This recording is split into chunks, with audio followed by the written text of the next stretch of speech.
রাশিয়ার কাজান এরিনায় স্পেনের বিরুদ্ধে বিশ্বকাপের ম্যাচে ইরানকে হারতে হয়েছে।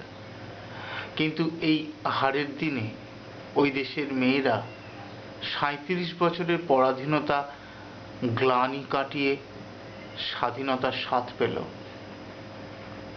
তারা মাঠে এসে দেখলেন ফুটবল ম্যাচ। তেহরান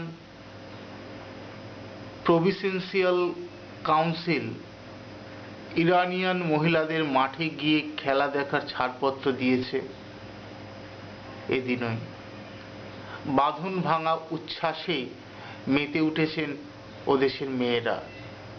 ইরানের আজাদি ও তখতি স্টেডিয়ামে গিয়েই তারা বড় পর্দায় ইরান স্পেন ম্যাচ দেখেছেন। 2014 সালে মাসিহো আলিনেজাদ নামের একজন ইরানি সাংবাদিক ফেসবুক পেজ খুলেছিলেন। পেজের নাম ছিল আমার গোপন স্বাধীনতা। মেয়েদের আহ্বান জানিয়েছেন যেন মেয়েরা রাস্তাঘাটে, দোকানপাটে, পাবলিকের ভিড়ে দাঁড়িয়ে হিজাব খুলে ফটো তোলে। সেই ফটো ওই পেজে পোস্ট করে। পরে মাসিহো আলিনেজাদ আরেকটি আন্দোলন শুরু করেন। এবার একটির নাম সাদা বুধবার। এবার তিনি মেয়েদের আমন্ত্রণ জানিয়েছেন বাধ্যতামূলক হিজাব আইনের বিরুদ্ধে সাদা রঙের হিজাব পরে আন্দোলন করার জন্য। 2009 সালে ইরান ত্যাগ করার আগে মাসিহো আলিনেজাদ সাংবাদিকতা করতেন। তিনি ফেসবুকে গাড়ি চালাচ্ছেন, মাথায় হিজাব নেই এমন একটি ফটো পোস্ট করেছিলেন। তখনও তিনি মেয়েদের আহ্বান জানিয়েছিলেন তারাও যেন এমন গোপন ফটো তার ফেসবুকে পোস্ট করেন।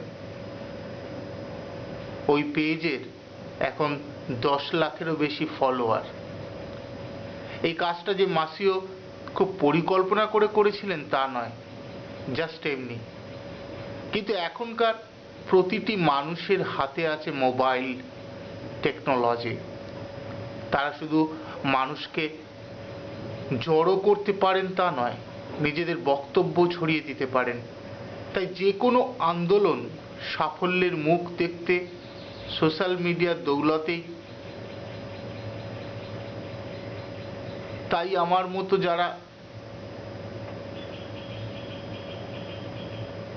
সোশ্যাল মিডিয়ার দৌলতে আমাদের কথা আমরা বলতে চাইছি, তাদের দেখে যারা নাক সিটকে বলছেন রাস্তায় নেমে বলুন, নয় তারা বুঝতে পারছেন না সোশ্যাল মিডিয়ার রাস্তা কতটা প্রশস্ত, না হয় বুঝেও না বোঝার ভান করছে।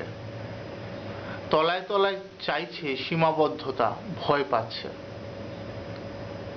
তবে ডিজিটাল বিপ্লব কেবল নয়, মানুষের যে কোনো স্বাধীনতার উপর ক্ষমতার হ্রাস ছিলও থাকবে। নিয়ন্ত্রণ করার চেষ্টা করবে চালিকা শক্তি।